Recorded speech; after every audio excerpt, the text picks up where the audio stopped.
boa lição, viu? Deus abençoe você.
Preparado, pai?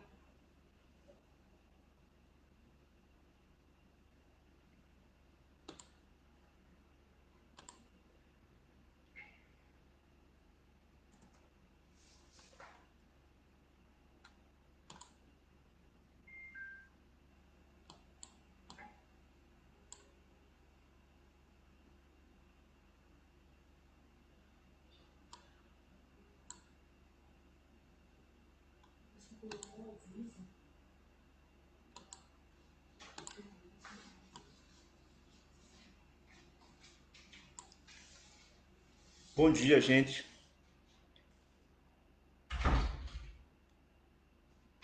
Vamos dar início à nossa lição.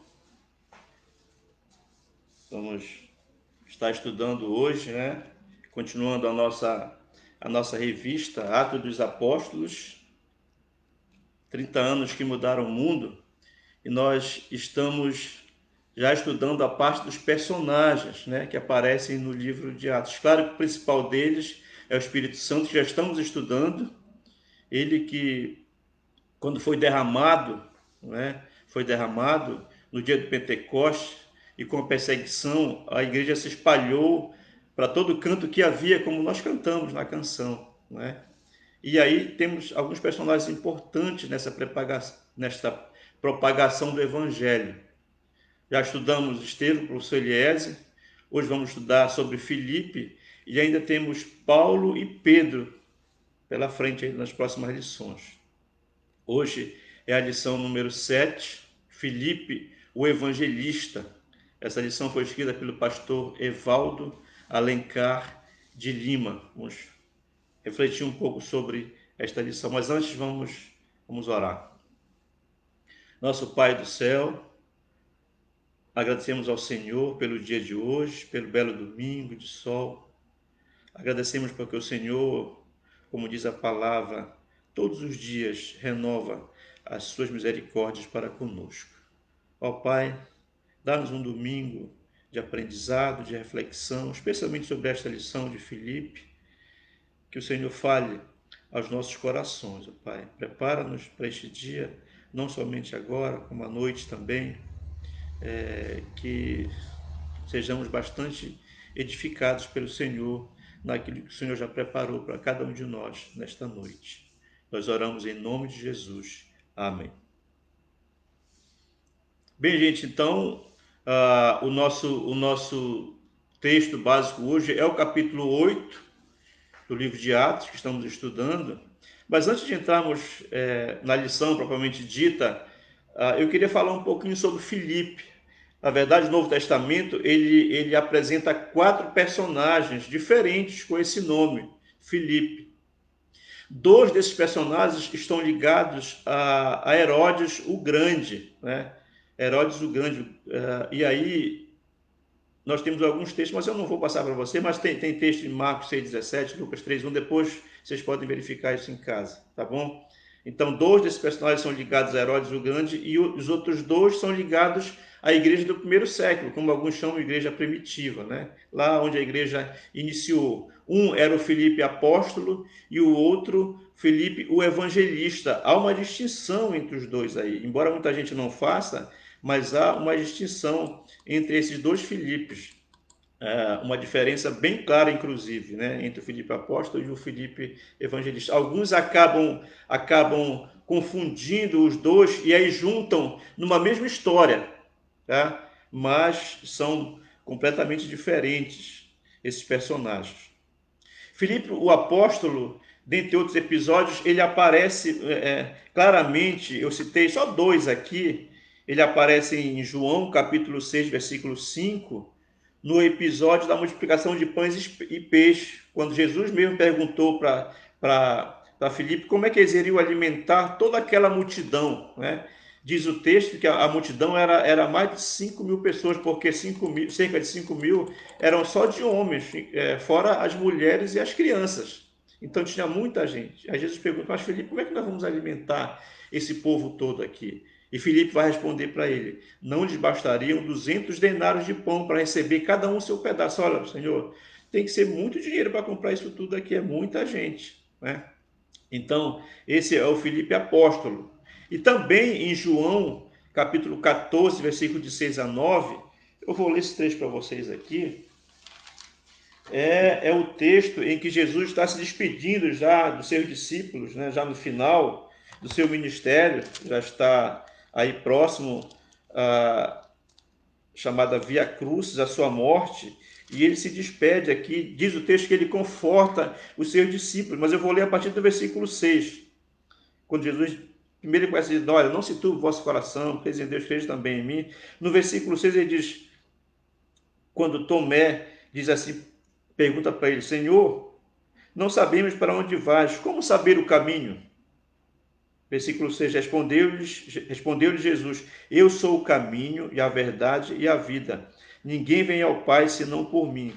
Se vós me tivesseis conhecido, conhecerias também meu Pai. Desde agora o conheceis e o tendes visto. Aí Filipe entra na história, perguntando assim, Senhor, mostra-nos o Pai e isto nos basta. Jesus lhes disse, Filipe, há tanto tempo eu estou convosco e não me tens conhecido? Quem me vê a mim, vê o Pai. Como dizes tu, mostra-nos o Pai. E aí o texto continua. Então, este aqui é o Filipe apóstolo, tá? É o apóstolo Filipe, não o evangelista, o qual nós vamos estudar hoje aqui. Então, como falei, alguns fazem uma confusão entre eles, né? Mas nós sabemos que Lucas, aqui no capítulo 8 de Atos, ele vai fazer uma distinção muito clara entre eles, né? Após a morte de Estevão, nós já vimos isso no capítulo 7, a igreja sofreu uma perseguição, e aí diz o versículo 1 que eles foram dispersos, né? Foram dispersos pelas regiões da Judéia e de Samaria. Já no versículo 4, nós somos informados que os que foram dispersos iam por toda parte pregando a palavra. Prestem atenção, né? O versículo 1 descreve que todos, né, exceto os apóstolos, na verdade, o versículo 1 diz assim, todos, exceto os apóstolos, foram dispersos pela região da Judéia e Samaria. No 4 ele diz, os que foram dispersos iam pregando por toda parte a palavra de Deus, né? No versículo 5, irmãos, prestem atenção, nós encontramos uma informação que é muito esclarecedora para a gente. Versículo 5 diz que Filipe estava indo para a cidade de Samaria. Então, a gente vai perceber a distinção, porque Lucas, quando afirma, exceto os apóstolos, no versículo 1, diz lá que todos foram dispersos pela região da Judéia e Samaria. Nessa dispersão estava Filipe, que aparece no versículo 5, que obviamente, se a gente for prestar atenção, não é o Filipe apóstolo, já que os apóstolos tinham ficado em Jerusalém, tinham permanecido em Jerusalém, não é? Então, se quando foi disperso, diz o texto lá, versículo 5, diz que Filipe estava pregando já, foi para Samaria, naturalmente não pode haver duas pessoas distintas, aliás, uma pessoa só aí, né? Porque tanto o Filipe apóstolo não poderia estar em Jerusalém e Samaria ao mesmo tempo, quanto o Filipe, o evangelista, não poderia estar em Samaria e Jerusalém ao mesmo tempo, não é? A própria lei da física não permite isso. Então, eles não poderiam estar em dois lugares ao mesmo tempo. Então, há uma distinção muito clara aí entre o Filipe apóstolo e o Filipe evangelista, né? Filipe evangelista. Filipe começou como diácono, e nós vimos isso no capítulo 6, que ele foi um daqueles 7 homens escolhidos lá para servirem à igreja. Quando aconteceu aquela discussão lá, né, que as mulheres dos judeus helenistas estavam sendo esquecidas na repartição lá daquela cesta lá de alimentos, né? Então, aí os discípulos escolheram 7, mandaram a igreja escolher sete lá, apóstolos lá, para cuidar dessa parte específica. E vamos lembrar, Filipe aparece lá. Ele era um daqueles 7 homens escolhidos pela igreja, homens que tinham boa reputação, cheios de espírito e de sabedoria. Filipe estava lá. É interessante também, irmãos, que Filipe, ele é o único homem na Bíblia que é chamado de evangelista, claramente chamado de evangelista. Ele é identificado como evangelista, né? Embora Paulo tenha dito a Timóteo, também lá em 2 Timóteo capítulo 4, versículo 5, quando ele diz, prega a palavra, faze o trabalho de um evangelista, né? Mas ele não diz aqui que evangelista, que Timóteo claramente é um evangelista, mas para Filipe, a Bíblia diz claramente no capítulo 28 de Atos, eu vou até ler para vocês aqui também, Atos capítulo 28, desculpa, é capítulo 21, versículo 8. Paulo em Cesareia. Vou ler o 7 e o 8. Quanto a nós, concluindo a viagem de Tiro, chegamos a Ptolemaida, onde saudamos os irmãos, passando um dia com eles. No dia seguinte, partimos e fomos para Cesareia, e entrando na casa de Filipe, o evangelista, que era um dos 7, ficamos com ele. Então, esse aqui é o trecho que claramente define Filipe como o evangelista, que o distingue do outro lá, que era o apóstolo Filipe, né? Outra informação também importante, talvez há também, a gente não pode concluir que seja ele, mas alguns pensam que esse Filipe evangelista aqui, ele é um daqueles 70 discípulos, membros da igreja inicial, que foram enviados por Jesus na grande comissão lá, que Jesus envia 2 a 2 para saírem, para pegarem, né? E alguns acham que o Filipe, o evangelista, fazia parte daqueles 70 lá também. A verdade é a seguinte, irmãos, que Filipe, o evangelista, ele teve um papel muito importante na igreja do primeiro século. Muito importante como um grande evangelista que saiu desbravando ali o evangelho naquelas cidades fora lá de Jerusalém. E é interessante que não somente ele, mas também a sua família estava envolvida no ministério, porque ainda no livro de Atos, capítulo 21, que eu li ainda há pouco, logo no versículo 9, vai dizer que ele era pai de 4 filhas, e essas filhas, elas profetizavam também. Diz o texto, ele era pai de 4 filhas virgens e que elas profetizavam. Portanto, não somente ele, mas como a família também certamente estava envolvida no ministério.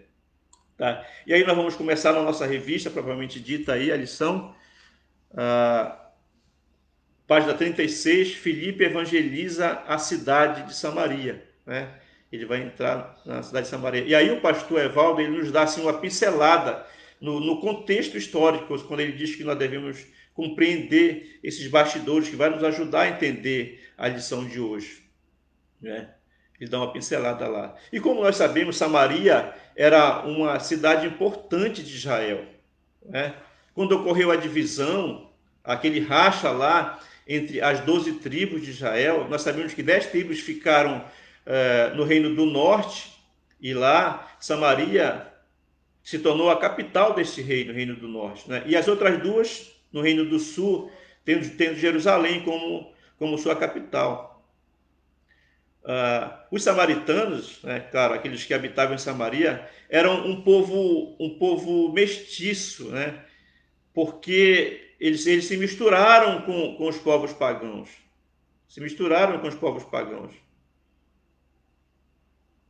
Apesar de ser uma religião essencialmente judaica, a religião deles ser essencialmente judaica, eles fizeram algumas mudanças, né? Algumas mudanças.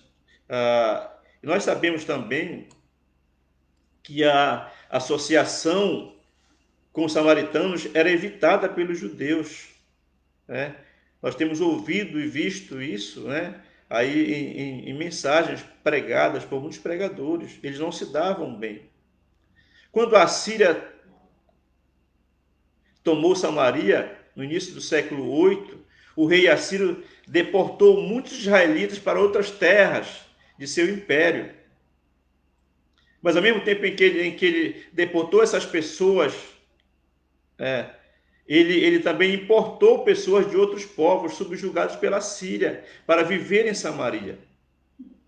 Então, os israelitas que ficaram ali em Samaria, eles começaram a ter relacionamentos, começaram a viver e acabaram se misturando, especialmente através do casamento com as pessoas de outros povos, né? Eles se misturaram, assimilaram os costumes desses povos, costumes pagãos que esses povos praticavam. É por isso que Samaria era um povo misturado, um povo mestiço. Samaria era um território que ficava entre a Judéia. Se você for pegar o mapa, é até bom que você depois veja isso, vá lá no Google mesmo e puxe lá o mapa lá da Judéia e da Galiléia. Você vai puxar e vai ver que Samaria ficava bem no meio da Judéia e da Galiléia. Ficava embaixo ficava a Judéia, aqui em cima a Galiléia, e bem ao meio ficava a Samaria, entre Judéia e Samaria. Os judeus, eles evitavam passar pelo território samaritano, né? Embora fosse o caminho mais curto. Nós sabemos que isso aqui é matemático, para quem estuda matemática sabe, sabemos que a menor distância entre dois pontos é a reta, né? É a reta. Mas olha só, se um judeu quisesse ir aqui de Jerusalém, aqui embaixo, para Nazaré, que ficava na Galiléia aqui em cima, né? Ele teria que passar no caminho reto, queria que passar por Samaria, mas eles evitavam isso, eles davam a volta, faziam o contorno aqui no Rio Jordão, né? E iam até chegar lá em Nazaré, davam uma volta tremenda. E olha que naquela época não tinha avião, não tinha carro, né? Era a pé ou era de transporte de animais, alguma carruagemzinha lá, quem tinha mais dinheiro para andar, mas era um caminho longo. E eles desviavam, faziam esse caminho alternativo para não passarem no meio de Samaria, né? Para não passarem lá no meio. Mas por sua vez, meus irmãos, é bom que a gente saiba disso, os samaritanos também faziam oposição aos judeus. A gente fala muito e vê pregadores falando muito só de judeus em relação aos samaritanos, mas o contrário também existia, né? Os samaritanos faziam oposição também aos judeus. Olha só, algumas coisas, e o pastor da nossa lição de hoje, só um minutinho aqui, o pastor Evaldo, ele vai nos dar, né? Vai nos dar essas informações aqui, algumas delas. Ele diz, por exemplo, que os samaritanos se opuseram à reconstrução do templo em Jerusalém. Eles não queriam que fosse construído o templo lá. Outra informação importante também é que eles construíram um novo templo no Monte Gerizim, claro, para rivalizar com o templo dos judeus, isso lá no século IV ainda. É bom lembrar também que, segundo informações, esse templo lá dos samaritanos durou poucos séculos, mas ainda assim eles continuaram adorando a Deus naquele lugar, naquele monte Gerizim. Para eles era um monte sagrado, adotaram como um monte sagrado, né? Inclusive no diálogo entre Jesus e a mulher samaritana, a mulher questionou Jesus sobre o local apropriado para adoração. Nós já vimos isso também lá em João capítulo 4, né? A mulher samaritana questionou Jesus se o monte de adoração seria em Gerizim ou lá em Jerusalém, que ficava no Monte Sião. E aí nós sabemos a resposta de Jesus. Deus é espírito e importa que seus espíritos o adorem em espírito e em verdade ele vai responder, né? A mulher samaritana. Eles também, os samaritanos, eles instituíram novos sacerdotes para exercer os serviços lá diante do povo. Eles rejeitaram o Velho Testamento, essa informação também nós temos aí na nossa revista, né? Eles rejeitaram o Velho Testamento e só aceitavam o Pentateuco, só aqueles 5 livros iniciais, como nós sabemos lá, de Moisés. Então, você tem uma ideia assim do contexto dessa oposição que havia entre judeus e samaritanos, samaritanos e judeus. Então, é nessa cidade que Filipe vai pregar. Vai pregar. É nessa Samaria que ele vai pregar. É esse contexto que ele está envolvido ali. No versículo 4 do capítulo 8, diz assim: entre mentes, é o nosso versículo-chave, na verdade, da lição de hoje. Entre mentes, os que foram dispersos iam por toda parte pregando a palavra. Por toda parte pregando a palavra. Como disse para vocês, irmãos, depois da perseguição, a igreja se espalhou por toda parte, né? Deus sempre visa um fim proveitoso em tudo. A perseguição serviu para que Deus cumprisse os seus propósitos com a igreja que ele tinha formado ali. Às vezes, sinceramente, irmãos, eu fico preocupado com algumas discussões hoje e preocupação com a igreja pós-pandemia. Nós estamos vivendo ainda nesse momento de pandemia, embora algumas já estão voltando à normalidade, mas há uma discussão como deve ser a igreja, ou o que será da igreja pós-pandemia, né? Será que a igreja vai acabar? Como é que vai ser? As pessoas preocupadas demais. Eu, sinceramente, meus irmãos, eu acho algumas discussões exageradas em relação a isso. A igreja é do Senhor.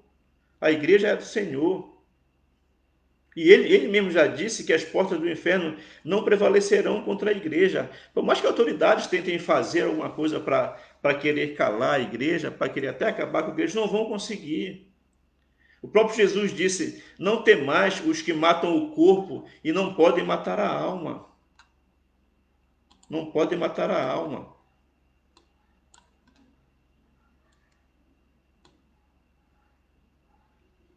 Portanto, não há razão para essa preocupação exagerada, né, em relação à igreja. A igreja é vitoriosa porque o Senhor Jesus é o dono da igreja. É o dono da igreja. Então, meus queridos, em virtude dessa perseguição lá em Jerusalém, Filipe desceu a essa cidade, a Samaria, com o objetivo de levar a mensagem do Evangelho. E como a gente vê no texto, né, no texto, lá ele se destacou bastante da evangelização. Nós sabemos que o resultado foi muito bom. As multidões atendiam unânimes, diz lá o versículo 6, capítulo 8. As multidões atendiam unânimes as coisas que Filipe dizia. Durante a sua pregação, muitos milagres ocorreram, demônios foram expulsos, né? Houve grande alegria naquela cidade. Muitas pessoas foram batizadas também. Ali nós vimos que Filipe começou a derrubar aquela parede que separava judeus e samaritanos. Judeus e samaritanos, né? Houve aquela separação. E aí nós vamos agora entrar no episódio de Filipe e Simão, o mago. Vou ler aqui, capítulo 9, vocês irmãos tiverem com a sua Bíblia aí, podem ler também. Vamos abrir no capítulo 8. que é o nosso capítulo base, de versículo de 9 a 13. Diz assim: Ora, havia certo homem chamado Simão, que ali praticava mágica, iludindo o povo de Samaria, insinuando ser ele grande vulto, ao qual todos davam ouvidos, do menor ao maior, dizendo: Este homem é o poder de Deus, chamado o grande poder. Aderiam a ele porque havia muito os iludira com mágicas. Quando, porém, deram crédito a Filipe, que os evangelizava a respeito do reino de Deus e do nome de Jesus Cristo, iam sendo batizados, assim homens como mulheres. O próprio Simão abraçou a fé e, tendo sido batizado, acompanhava a Filipe de perto, observando extasiado os sinais e grandes milagres praticados. Então, aí está o encontro de Filipe e Simão, esse mágico aí. A cidade de Samaria estava sob forte influência deste homem. Você vê que até as autoridades estavam aderindo ali a ele naquele momento. Desde o menor até o maior, diz o texto. Esse Simão, que tinha um espírito enganador e que ele iludia o povo com seus truques, né, com suas mágicas, com seu espírito enganador, né? Ele era um sinistro, maligno. Inclusive, ele era confundido até com o poder de Deus. É interessante, né? Que é desse jeito realmente que o diabo gosta, quando tudo parece que é de Deus, mas no fundo a gente sabe que não é, né? O diabo gosta de confundir as pessoas, gosta de confundir. Sabe, queridos, nem todos que falam em Deus, nem todas as coisas das quais se coloca Deus no meio, são realmente de Deus, né? Nem todas as coisas são de Deus. Há muitas igrejas aí que falam de Deus, falam em nome de Deus, mas não são de Deus. Aliás, muitas delas falam mais até do diabo do que de Deus. Falam mais do diabo do que de Deus, né? Usam o nome de Deus de forma vã. Tantos pregadores, tantos evangelistas hoje em dia espalhados pelo mundo, né? Usam o nome de Deus de forma vã. Eu já contei para os irmãos que nós morávamos no Açaí, e aí lá perto de casa, numa esquina lá, tinha uma boatezinha lá, que na porta da boate estava escrito: Obrigado, meu Deus. Né? Um exemplo de como as pessoas usam o nome de Deus em vão. Deus abomina aquela prática ali, mas estavam usando o nome de Deus, né? O próprio Jesus disse: Nem todo que me diz Senhor, Senhor, entrará no reino dos céus, mas aquele que faz a vontade do meu Pai que está nos céus. Está lá em Mateus, né? Então este homem aqui enganava, né? Era confundido, como diz o texto, com o poder de Deus, com o poder de Deus, mas não era de Deus. Filipe chegou então e proclamou o evangelho lá naquela cidade, sem se importar com Simão, que era um homem de grande influência ali. As boas novas do evangelho tiveram mais credibilidade, o texto diz lá, do que as ações lá daquele mago. Atos capítulo 8, versículo 12. Diz lá que homens e mulheres iam se convertendo e sendo batizados. Até Simão, né, nós sabemos que até ele desistiu das suas mágicas, dos seus truques, lá, das suas enganações, abandonou a fraude e abraçou a fé. Como diz o pastor Alencar, autor da lição aqui, né? Diz que ele abraçou a fé e foi batizado. Nas palavras de John Stott, ele que extasiava os outros agora estava extasiado também pela palavra, pelo ensino dos apóstolos ali. Simão, esse mágico aí, vendo que pela imposição das mãos, a posição de mão dos apóstolos, o povo recebeu o Espírito Santo, resolveu oferecer, como vocês conhecem a história, resolveu oferecer dinheiro aos apóstolos, né? Dai-me também a mim esse poder, para que aquele sobre quem eu puser as minhas mãos receba também o Espírito Santo, né? Bom, irmãos, ou ele não entendeu nada da mensagem, ou ele achou que poderia de repente lucrar aí, fazer algum dinheirinho, né, com essa prática, impor as mãos, transmitir o Espírito Santo. Sabe que hoje, na verdade, há uma discussão, inclusive, a, a própria conversão do mágico. Há muitos que acham que, na verdade, ele não se converteu. Não se converteu, que ele não se arrependeu das suas práticas lá pela proposta que ele faz aqui aos apóstolos. É possível, né? É possível disso ter acontecido, mas eu digo o seguinte, eu digo que não podemos afirmar assim explicitamente, dizendo que isso aconteceu. Pode ter sido, mas sei lá, Deus tem seus propósitos também, né? Mas sabe, irmãos, hoje o diabo ele tenta atacar a igreja não só pela perseguição, mas pela dissimulação, como ocorreu lá com esse mágico. Talvez por falsas conversões também, falsos obreiros. Hoje, há muitos pregadores que fazem malabarismo com o nome de Deus para ganharem dinheiro, para arrancarem recursos dos seus adeptos, usando a boa fé, né? E arrancarem dinheiro dos seus adeptos. Nós sabemos, queridos, não se alcança as coisas de Deus como, como o mundo conquista as coisas, não é assim, né? O mundo conquista com dinheiro, mas o poder de Deus, nós sabemos que não é moeda de troca, nunca será, nunca será. Não se conquista coisas materiais, não se conquista o poder de Deus, na verdade, com coisas materiais. Aquele homem, né, quis fazer isso, mas certamente estava completamente equivocado. Na página 38, vamos ver o segundo ponto aí, Filipe agora e o etíope. Filipe e o etíope eunuco. Eu vou ler com vocês o texto, Atos capítulo 8, versículo 26 a 40. O título aqui é Filipe e o eunuco. Um anjo do Senhor falou a Filipe dizendo: Dispõe-te e vai para o lado sul, no caminho que desce de Jerusalém a Gaza. Este se acha deserto. Ele se levantou e foi. Eis que o etíope eunuco, alto oficial de Candace, rainha dos etíopes, o qual era superintendente de todo o seu tesouro que viera adorar em Jerusalém, estava de volta e, assentado no seu carro, vinha lendo o profeta Isaías. Então disse o Espírito a Filipe: aproxima-te desse carro e acompanha-o.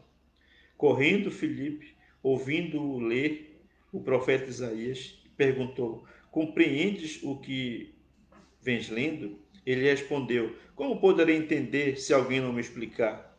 E convidou Filipe a subir e a sentar-se junto a ele.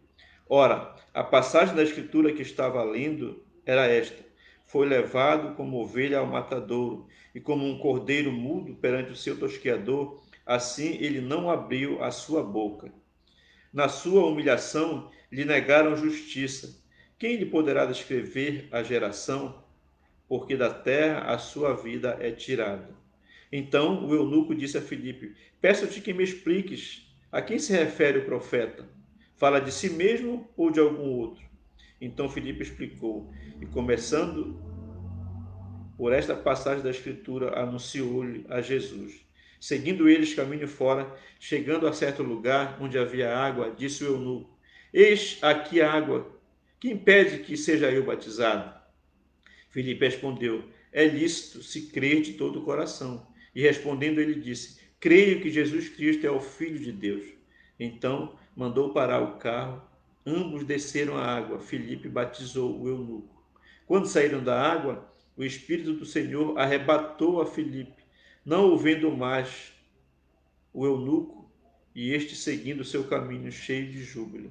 Mas Filipe veio achar-se em Azoto, e passando além, evangelizava todas as cidades até chegar em Cesareia. Esse aqui foi o encontro, então, de Filipe e o eunuco etíope, né? Etíope. As notícias do trabalho de Filipe tinham se espalhado, né? Nós sabemos disso, espalhado por muitos lugares daquela época, e chegou até em Jerusalém, onde os apóstolos estavam. Nós sabemos que eles acabaram enviando Pedro e João para dar um suporte, para dar uma mãozinha lá, né? Para eles, né? Filipe, é interessante, e aí o pastor fala também isso, depois de um trabalho bem sucedido entre o povo, Filipe recebeu uma ordem bastante curiosa, né? O anjo disse para ele descer lá para esse caminho, né, que se encontrava deserto. E o texto diz que ele obedeceu prontamente, né? Ele se levantou e foi. Sabe por que aconteceu isso, irmãos? Certamente porque Filipe não estava preocupado com a vida urbana que ele tinha lá, né? Uma vida talvez de mais conforto. Não se preocupava com os holofotes, com a glória humana, com a mídia, né? Há pastores hoje que fazem de tudo para estar na mídia e alguns para continuar na mídia, né? O foco deles é mais chamar a atenção para si, como se buscassem a glória para si. Filipe não era assim. E o texto diz que ele estava sendo bem sucedido, né? Ele estava lá operando milagres no meio do povo, as pessoas estavam se convertendo, se batizando, muita gente aderindo ao seu ministério. Mas nós sabemos que ele não ligou para isso, né? Recebeu a ordem e diz o texto que ele prontamente se foi, levantou e se foi. A preocupação de Filipe era fazer a vontade de Deus, fazer a vontade do Senhor, pregar o evangelho, marcar a vida das pessoas com algo permanente, com algo duradouro, com algo eterno, que era o evangelho do Senhor. Ele queria evangelizar, queria fazer o seu trabalho, queria anunciar Jesus. Na verdade, essa é a principal mensagem, né? É o evangelho da salvação. Ele queria marcar a vida das pessoas com o evangelho. De vez em quando a gente é convidado a assistir aí lives, né, do Beto e da Vanja. São cantores evangélicos. Inclusive, a Vanja, se eu não estou enganado, ela é amiga do pastor Egon, né? Acho que é ela, assim, que estudou com o pastor Egon. E eles têm uma canção que tem como título Marcando Vidas. Eu acho interessante. Se você não escutou ainda essa música, entre lá no Google e puxe lá a música Marcando Vidas de Beto e Vanja. Você vai ver. É uma música que eu gosto demais. De vez em quando eu estou escutando essa canção. E parte da música diz assim: quero viver marcando vidas. Não importa a glória, nem o aplauso, nem ter ações reconhecidas. A eternidade é quem vai dizer que valeu todo esse esforço empenhado. Marquei meu mundo nas vidas em quem eu pude investir. Lembrei dessa música quando estava estudando sobre Filipe. Era um homem também preocupado com as pessoas, não ligando para a glória, não ligando para o foco deste mundo, né? Reconhecimento, não ligando para aplausos. Ele queria era estar presente, investindo aquilo que há de mais importante, né, na vida das pessoas, que é os ensinamentos da eternidade. Filipe era assim. E aí nós vamos ver que ele encontrou o eunuco, no versículo 27, né? Encontrou o eunuco. Antes da gente falar um pouco sobre isso, eu queria explicar o termo eunuco, né? Esse termo eunuco, ele é a tradução da palavra hebraica sares, e basicamente significa oficial da corte. Oficial da corte, aqueles homens que cuidavam lá dos interesses do rei, lá nos palácios, lá na corte. Os eunucos eram usados como guarda dos palácios, lá dos reis. Eles ficavam nos haréns, lugar onde ficavam as esposas e as concubinas dos reis, né? E aí eles tomavam conta desses lugares lá. Daí também nós podemos pensar num outro sentido secundário dessa palavra, eunuco, que é o sentido de um castrado, um castrado, às vezes parcialmente, às vezes completamente. E aí nós vamos pensar que certamente esse último aí é o significado mais popular do termo eunuco, né? Porque ele tomava conta lá das esposas, das concubinas dos reis. E aí é como alguém já disse, né? Não sei se é muito apropriado esse termo aí, mas dizem como é que se vai colocar a raposa para tomar conta lá do galinheiro, né? Então eles castravam para que esses eunucos não pudessem gerar filhos. No Evangelho de Mateus, capítulo 9, versículo 12, Mateus 9, 12,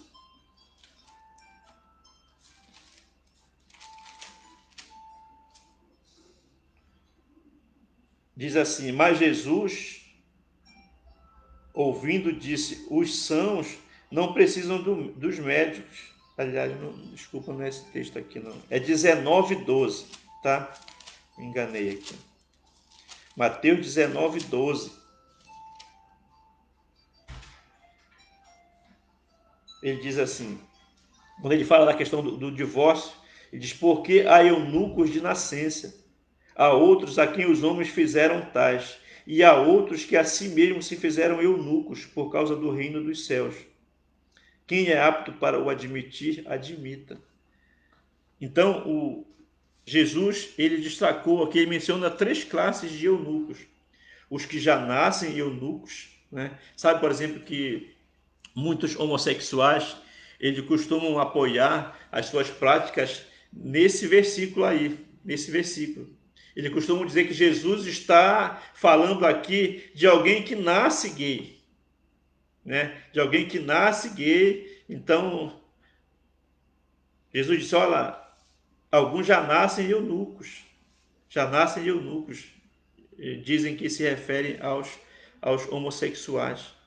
Mas nós sabemos que o texto está claro, que Jesus estava falando aqui de alguém incapacitado para o casamento, por algum defeito de nascença, né? Alguns que já nascem com problemas e que não podem gerar filhos, né? Não pode gerar filhos. Então, era como se eles até desistissem do casamento, porque o propósito do casamento, né, é formar a família, é ter filhos. É ter filhos.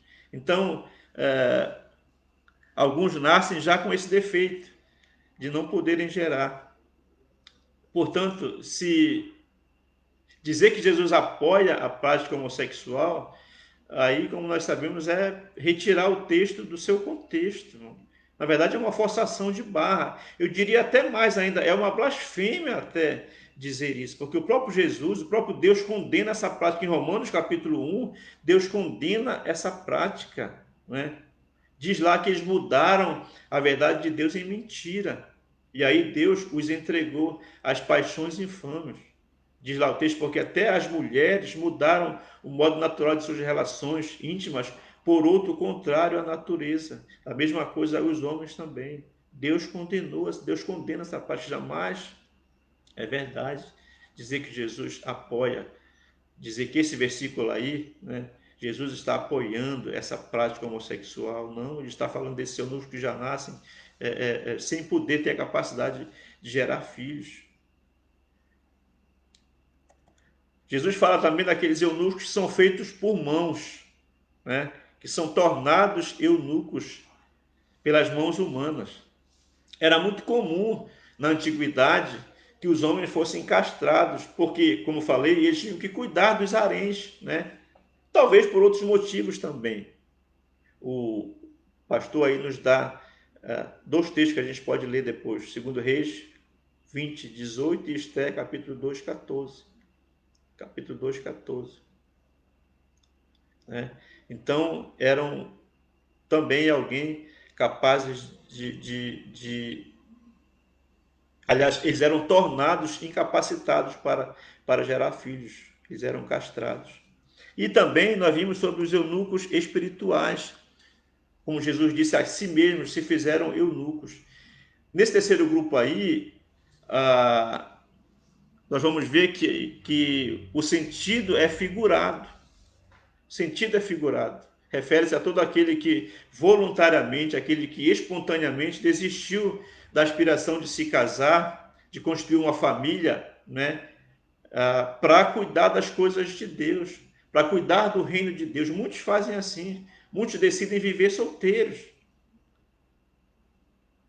Mas até podem ter filhos, são normais, mas escolhem viver a vida de solteiros para servir ao Senhor melhor, né?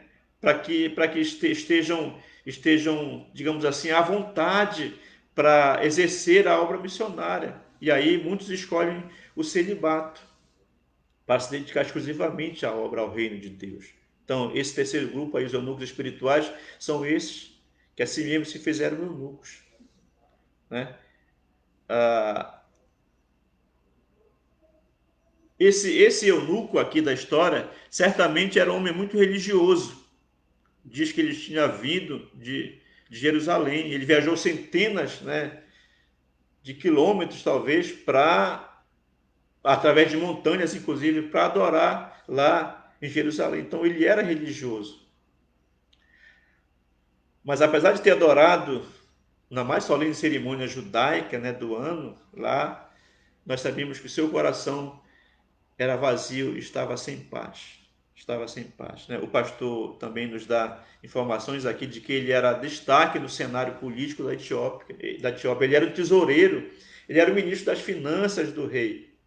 Lucas diz que ele era um alto oficial de Candace, que era a rainha lá, né? Então ele tinha ido para adorar Jerusalém. Talvez fosse judeu, também não podemos afirmar.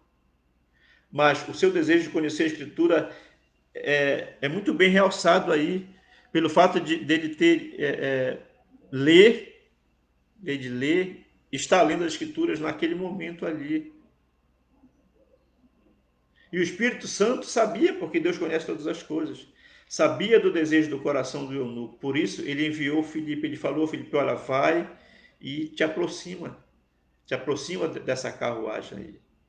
Filipe prontamente se aproximou, né, que é o próximo ponto, se aproximou e anunciou as boas novas. Filipe, obedecendo a ordem do Senhor, do Espírito Santo, se aproximou do etíope e ouviu o que ele estava lendo. Ouviu o que ele estava lendo, né? Estava lendo as Escrituras e lendo o profeta Isaías, como nós vimos aí no texto. E esse era o assunto que ele estava bem familiarizado, né? Filipe conhecia muito bem. E aí perguntou se ele compreendia o que ele estava lendo. E a resposta dele foi que como é que eu posso compreender se ninguém me explica? Ele falou isso a Filipe, que ele não entendia e que precisava de ajuda para entender. Pastor, autor da revista, diz: Calvino ressalta a modéstia, que reconhece sua ignorância livre e abertamente para um alto oficial, né, do rei, que cuidava das coisas reais. Ele é bem humilde, reconhece, né, a sua ignorância em relação àquilo que ele estava lendo. E aí, Filipe vai anunciar Jesus, diz o texto, a partir daquilo que ele vinha lendo. Ele explicou as Escrituras a partir dali. Interessante, irmãos, que isso aqui me faz lembrar muito do meu sogro, né? Você vê que geralmente nos meus estudos, tal, eu gosto de citar o meu sogro, porque eu tenho aprendido, na verdade, muito com ele. Apesar de ser um senhor já de quase 90 anos, mas aprendo muito, convivi muito com ele, aprendi muito com ele, ainda aprendo, na verdade. Aqui é que lá nós estamos conversando, ele liga para mim, tira dúvida, onde é que está tal trecho, assim, a gente vai conversando, mas eu tenho aprendido muito com ele. E uma das coisas que eu observei no seu dia com o meu sogro era isso, que ele aproveitava as oportunidades a partir de conversas que ele tinha com as pessoas. Podia estar falando lá de futebol, sei lá o que fosse, mas ele aproveitava e entrava com a mensagem do Evangelho. A partir da conversa que ele tinha lá com as pessoas, ele anunciava, não perdia oportunidade, anunciava Jesus. Lembrei disso quando estava lendo sobre Filipe. E aí nós vamos entender que Filipe entendeu a explicação, o etíope entendeu a explicação de Filipe, né? Entendeu, estava falando de Jesus, lá, estava falando do Cordeiro de Deus, aquele que perdoa pecados. E essa, inclusive, era a mensagem central. Nós vamos ver mais na frente a mensagem central de Filipe. era Jesus, seu sacrifício, sua morte e ressurreição. E aí, então, o eunuco vai responder positivamente e vai manifestar o desejo de ser batizado, né? E ele vai ser batizado. E o batismo simboliza a nossa união com Cristo através da sua morte e ressurreição. Romanos capítulo 6, versículo 34. Felipe entendeu exatamente isso, né? E aí ele viu também que o eunuco tinha entendido. E aí obedeceu à decisão e batizou o eunuco. Desceram as águas. Agora o eunuco vai se tornar um cristão, seguidor de Jesus. Foi batizado em nome do Pai, do Filho e do Espírito Santo. É o Deus triuno, o qual nós cremos. Sabe que alguns escritos dizem que a tradição etíope defende que esse eunuco aí que se encontrou com Filipe, ele foi o primeiro evangelista de sua nação. Ele se tornou o fundador do cristianismo lá na Etiópia, segundo alguns escritos. Mas nós não podemos afirmar isso, porque não temos muitos indícios que comprovem essa afirmação. Mas dizem que ele foi, que o evangelho começou lá na Etiópia por conta desse homem aí.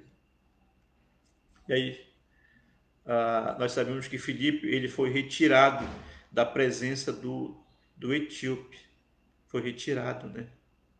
E aqui nós vamos ver esse acontecimento, na verdade, mais um outro acontecimento maravilhoso na vida de Filipe, extraordinário, na verdade, né? Sobrenatural, daqueles que só Deus é capaz de fazer. Só Deus é capaz de fazer. Logo que eles saíram das águas, está escrito que Filipe foi transportado, ou seja, arrebatado da estrada onde ele estava, lá entre Jerusalém e Gaza, para a cidade de Azoto. Para a cidade de Azoto. E aí o texto diz que o eunuco seguiu o seu caminho sozinho agora, só ele, na verdade, Deus. Então, irmãos, o sobrenatural é de Deus. Alguns acham que isso aqui não foi verdade. Não teria como, né, ele ser simplesmente sumir dali e aparecer no outro lugar. Mas vamos lembrar, Deus, ele é todo onipotente, ele é o todo onipotente, na verdade. O sobrenatural é dele. E digamos assim, o natural também, o natural e o sobrenatural são de Deus. Se nós não crermos nessa verdade, nós vamos ter que excluir muitas coisas da palavra de Deus, inclusive a principal delas, que é a sua ressurreição. Que a ressurreição de Cristo foi algo sobrenatural, a sua ascensão foi algo sobrenatural. É lógico que do ponto de vista humano, né, nós não temos como explicar esse acontecimento com base nas leis da física, por exemplo. Mas isso também não significa que o texto não é verdadeiro, né? Deus tem seus propósitos e como ele é onipotente, como falei, ele é capaz de fazer de tudo para cumprir os seus propósitos. Era o Todo-Poderoso. E ele poderia fazer perfeitamente isso.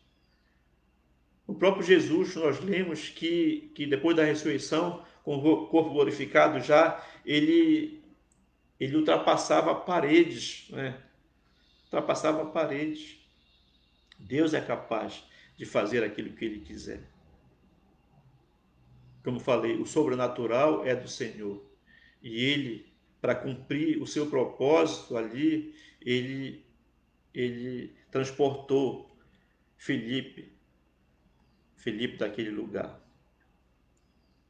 Até porque nós sabemos, depois que o evangelho foi pregado, né, ali Jesus tinha outra missão para Filipe. Deus tinha outra missão para Filipe. Diz que o Espírito o levou para cumprir essa missão. Versículo 40 claramente nos diz: Filipe veio achar-se em Azoto e, passando além, evangelizava todas as cidades até chegar em Cesareia. Então agora Deus tinha como propósito que Filipe saísse dali, né, deixasse o eunuco e fosse evangelizar as outras cidades da região ali que ainda não tinham sido evangelizadas, até chegar em Cesareia. Talvez tenha morado um tempo em Cesareia. mas foi pregando em toda aquela região. Se você for olhar, talvez aquela região toda lá as margens do Rio Jordão, saindo até chegar lá em cima, na Cesareia. Agora, irmãos, essa aqui são as histórias nas quais Filipe estava envolvido, né?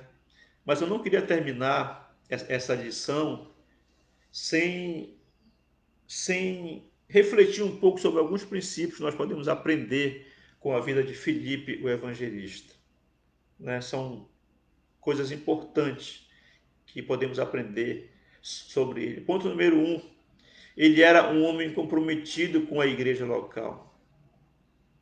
O texto que nós lemos nos diz que ele foi um dos escolhidos para servir a igreja lá em Atos capítulo 6, cuidando das obras sociais, auxiliando os apóstolos, cuidando daquilo que a igreja tinha ali. Alguém envolvido com a igreja.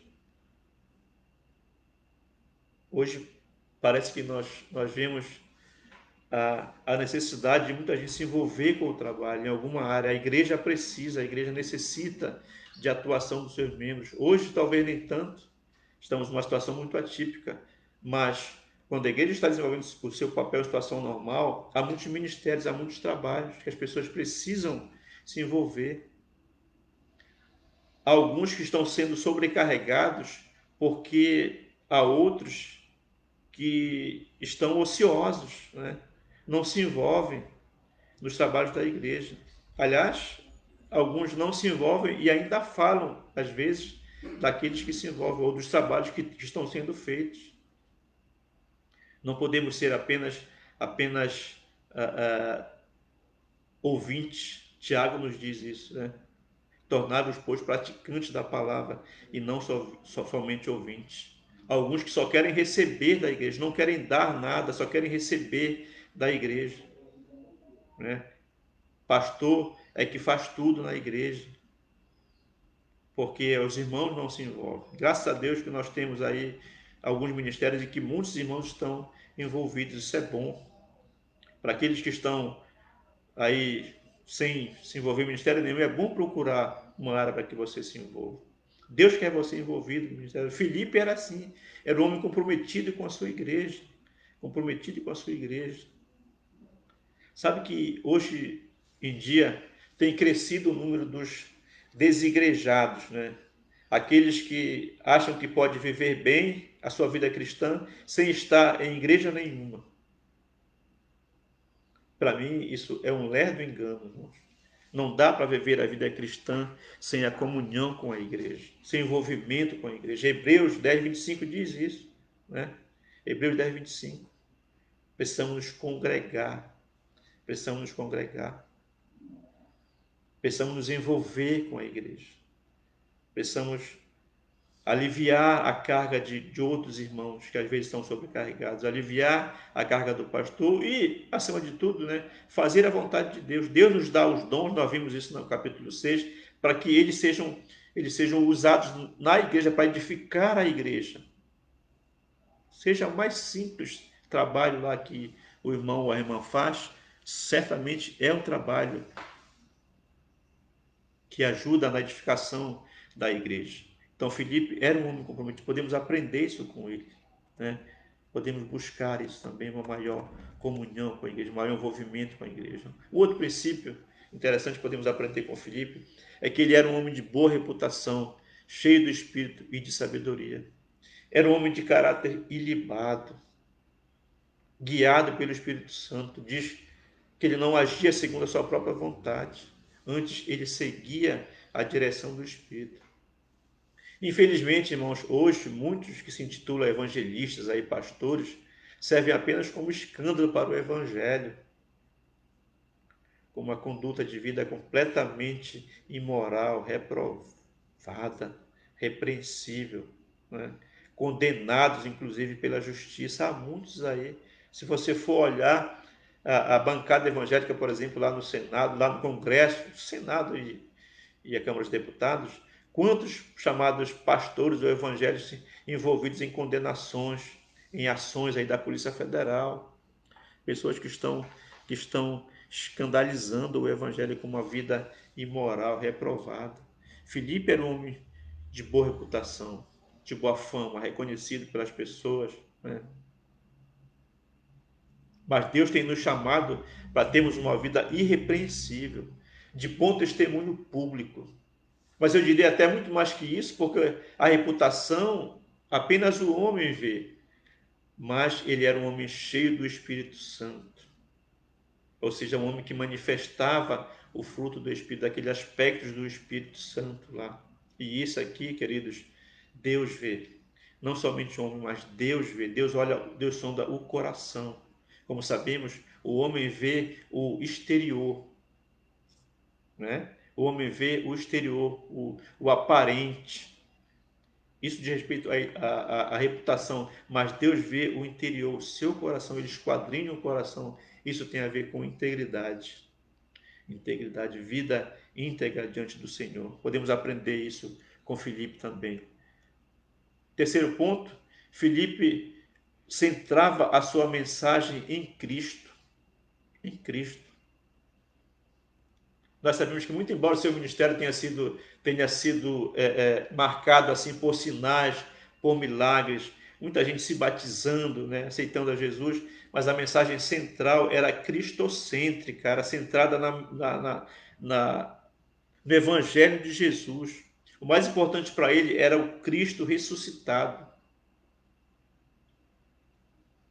Portanto, meus queridos, se a pregação de alguém que se diz evangelista, pastor, não apontar essencialmente para Cristo, então esse alguém não passa de um enganador. Porque o evangelho, a mensagem central do evangelho é isso, é Jesus Cristo, aquele que nasceu, viveu, morreu e ressuscitou para salvar o homem, para perdoar os pecados.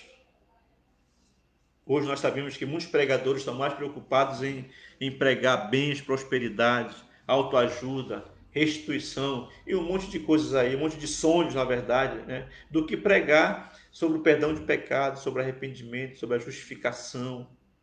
Não estão preocupados muito com isso, né?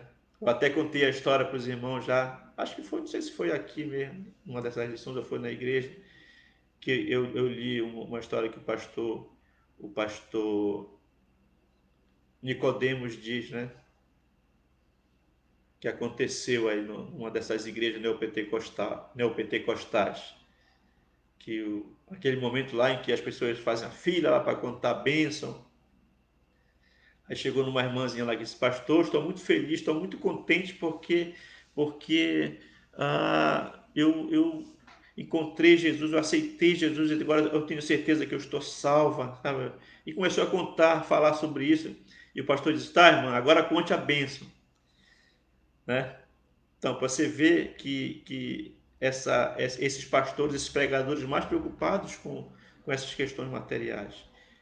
Filipe tinha como mensagem central Cristo, né?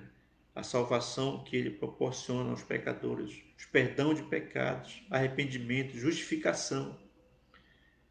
Lutero definiu muito bem esse ponto quando ele disse: qualquer ensinamento que não se enquadre nas Escrituras deve ser rejeitado, mesmo que faça chover milagres todos os dias. Se o Evangelho, que é a razão da palavra do Senhor, que é a razão da Bíblia, né, não estiver sendo pregado, pode rejeitar este ensinamento. Não é de Deus, não é bíblico.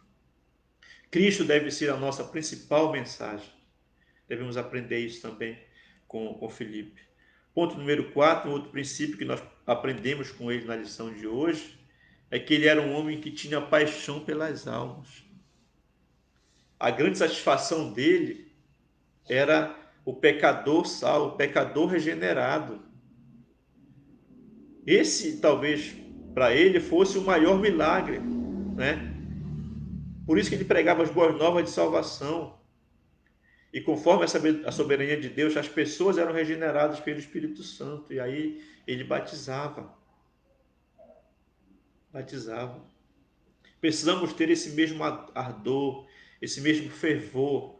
testemunhar para aqueles que não conhecem, para os nossos queridos, talvez, amigos, familiares, falando dessa mensagem, tendo esta paixão por essas pessoas. Afinal das contas, irmãos, nós sabemos que há um único caminho. Jesus mesmo disse: eu sou o caminho, a verdade e a vida. Fora de Cristo não há salvação, há perdição. Há perdição. Paulo César, né, nos chama um pouco a atenção na sua canção Vai Contar. Muitos de vocês conhecem quando ele diz: será que não nos pesa deixar que morram sem saber que só em Cristo há paz, que só Jesus é paz? É uma pergunta que ele faz, vamos pensar nisso. Será que não nos pesa que essas pessoas morram sem Cristo? Morram perdidas? Vamos refletir sobre isso. Ponto número 5. Filipe era um homem obediente a Deus. Vocês viram no texto, né? Filipe obedeceu a ordem do Senhor e foi para aquela estrada lá de Jerusalém a Gaza. Deus sabe coisas, meus queridos, que nós não sabemos. Por isso precisamos descansar em Deus, né? Descansar na soberania do Senhor, na sabedoria de Deus. Filipe não sabia de nada que ia acontecer, mas diz o texto que ele creu e obedeceu. Como cristãos, nós devemos viver pela fé e não pelo que vemos. Até cantamos uma canção assim. Devemos viver pela fé e não pelo que nós vemos. Talvez Filipe pudesse pensar: puxa, mas eu estou pregando aqui em Samaria, estou sendo bem sucedido. O texto diz isso, né? Estou sendo bem sucedido, as pessoas estão se convertendo, estão se batizando, a população daqui está aderindo ao Evangelho. Mas pela fé ele foi. Alguém que disse que pela fé é como se a gente trouxesse para o presente as coisas que estão lá no futuro. Na verdade, o conceito de fé tem a ver com isso em Hebreus capítulo 11, versículo 1. Você vai ler e sabe disso. Ora, a fé é a certeza das coisas que se esperam e a convicção de fatos que se não veem. Então, alguém já disse, pela fé é como se a gente trouxesse para o presente as coisas que estão no futuro. Eu gostei de ver essa frase. Será que estamos dispostos a renunciar a determinadas situações que nos satisfazem, né? Que nos trazem conforto, para irmos ao Senhor, para obedecermos ao Senhor, para fazermos a vontade do Senhor? Fica essa reflexão também. É bom lembrar, gente, nós estamos vivendo nos últimos dias. Últimos dias. Portanto, devemos atentar para a necessidade das pessoas, né? Renunciarmos talvez a aquelas coisas que nos fazem bem aqui materialmente, que nos alegram aqui, para irmos até o Senhor, para fazermos a vontade do Senhor. Filipe obedeceu prontamente ao Senhor, estava sempre disposto a isso.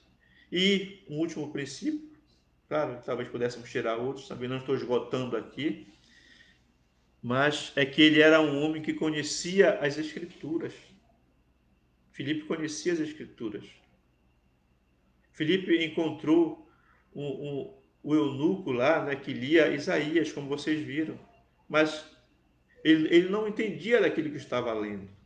E aí Filipe, sim, como um evangelista, né, autêntico, bem esclarecido, ele explicou, ele ensinou as Escrituras, como nós lemos, a partir dali daquele texto que ele estava lendo. Testificou a Cristo, testemunhou de Jesus, pregou a mensagem central do Evangelho.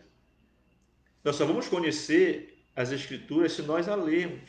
Isso é claro, né?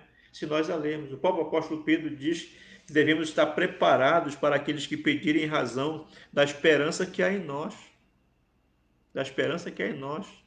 E só vamos estar preparados se nós lermos a Escritura, para conhecermos mais e mais o nosso Deus, para termos intimidade com o nosso Deus, saber aquilo que Ele é, aquilo que Ele quer de cada um de nós também.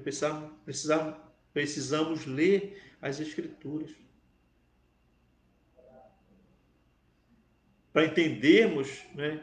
E para ela fazer sentido para nós.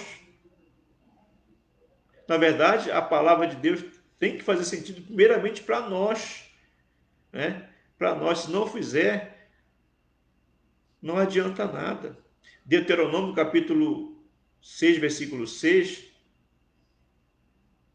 vocês conhecem bem esse trecho, quando o Senhor falando lá aos pais, aos responsáveis, aos patriarcas de Israel, ele diz: essas palavras que hoje te ordeno estarão primeiro no teu coração, depois tu vai inculcar aos teus filhos, diz lá. Conhecem bem o trecho. Então, a palavra do Senhor tem que fazer sentido primeiramente para nós, para que nós possamos falar e testemunhar as pessoas, viver segundo ela. Ninguém pode dar aquilo que não tem, né? Isso é muito claro. Você só vai dar aquilo que você tem. É interessante que tem crentes que qualquer perguntinha que fazem a eles, tá, vou perguntar para o pastor, ou vou trazer o pastor aqui, ele vai explicar sobre isso. Coisas às vezes simples. É claro que algumas questões mais profundas, né, às vezes precisamos de ajuda de um professor, de escola dominical, do pastor, mas às vezes questões simples que você deveria saber enquanto cristão e não sabe porque não lê a Escritura. E vai incomodar o pastor, vai incomodar o irmão, o professor da EBD, vai incomodar o Eliezer, nosso professor, né?